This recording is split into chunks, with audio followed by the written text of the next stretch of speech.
I can't believe that y'all got Travis Scott to pretty much #1 on the Billboard Hot 100 with a decade-old album just for him to completely drop off of the Billboard Hot 100 a couple weeks later. But with that being said, get you something to snack on, maybe some cranberry juice and Cheerios, and let's get right into this. This ancient relic of an album debuted at #2, pretty much won. It was like 1,000 away from getting #1 spot on the Billboard Hot 100, but Sabrina Carpenter actually blocked it. But this old album, bro, a decade-old album, made it this successful. Let me tell you, 361,000 units were sold first week, which is crazy because all he did was put this on Spotify and Apple Music. This album's been out, bro. It's been out. People just didn't listen to it. People didn't know it because it wasn't on streaming services. But all of a sudden, after this, it outsold Mr. Morale and the Big Steppers' first week sales. Apparently, it also surpassed Damn by Kendrick Lamar, which apparently 353,000, and Astroworld. Bro, that is literally Travis Scott's biggest album. And Days Before Rodeo just oversold Astroworld for no reason, bro. Like, not really no reason, because, I mean, there was a great group of songs on here. We had some of the greatest featured performances from Young Thug on Skyfall. Backyard was an incredible song. There's just a bunch of quality art on here, but the fact that it still outsold so many massive albums is crazy to me, and it really shows that Travis Scott fans are willing to go the distance, bro. Y'all willing to do anything for Travi Patty to make it to #1 Billboard Hot 100, except Sabrina Carpenter. Sabrina Carpenter dropped a pretty decent album, but the overall TikTok success made it almost like impossible to pass first week sales. Like, she had an incredibly massive album with Short and Sweet, and she still only surpassed Travis Scott by like 1,000 plays or like that. But in case you guys were wondering how great this album was, I know I talked about a couple songs already, but we're just gonna talk about some of these classics, bro. Mamacita with Rich Homie Quan, rest in peace, and Young Thug was an incredible song. Quintana Part 2, incredible. Drugs You Should Try was also an incredible song. It was a little bit long, but I still read it. Don't Play with the 1975 and Big Sean, also incredible. Young Thug had a great verse. Bro, I don't understand how there were so many big artists on this album despite Travis Scott being so new, bro. He had Big Sean, the 1975, Young Thug twice on here, the Migos, Rich Homie Quan. There's so many massive artists, and it was 2014, bro. It's been 10 years.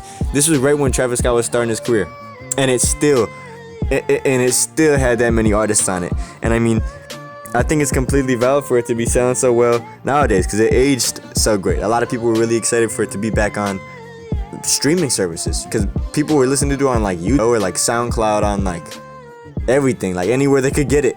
Y'all Travis Scott fans was really out for this, but all of a sudden it completely dropped down, and I have no idea why. I don't know if it was because it had like such a massive success in terms of like people talking about it. I remember being surprised. I'm like, I can't believe that everybody's talking about this album so much as if it wasn't released. Like, y'all was acting like this was like a brand new album that Travis Scott was releasing, which, by the way, we're gonna talk about that because there's a new Travis album coming from Travis himself. So let's talk about that now. Actually, Travis Scott just recently talked about the excitement of Days Before Rodeo coming back out and how he was gonna maybe drop another brand new album, and he's working on a brand new album. And we already knew that he was working on a brand new album right when Utopia first, but he's now actually probably finishing up this album and adding a lot more tracks to it. We could be receiving a brand new Travis Scott album probably early 2025 if I had to guess. I'm gonna give him probably 3 months-ish.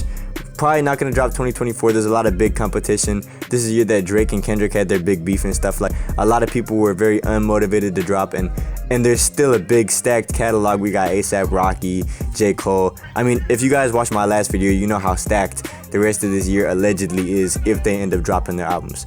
But this is crazy to me because this re-debut of an album was so successful that it inspired Travis Scott to rethink about making a new album. Like, he's about to make a brand new album because of how excited he was for this. And he also just dropped a brand new single where he was pretty much dissing Killer Mike, but it was an old single, but like he like added a bunch to it. And that was Flexologist or something like that. Mo Flexologist. Make sure to check that out. I actually really enjoyed the beat for that. But with that all being said, I cannot believe that y'all let this album completely fall from #1 to like below the Billboard Hot 100 completely. That's the biggest drop in history. I don't know if you guys know that for an album in general. Like there's There's no album that's ever done that big of a fall off, and I think that it's almost kind of neat that Travis Scott is breaking a bunch of records here and actually holding a record for the biggest fall off with, and it's really no shame because this album's so old that it was surprising that it made it up there to begin with, and I think that Travis probably wasn't even like be that about it.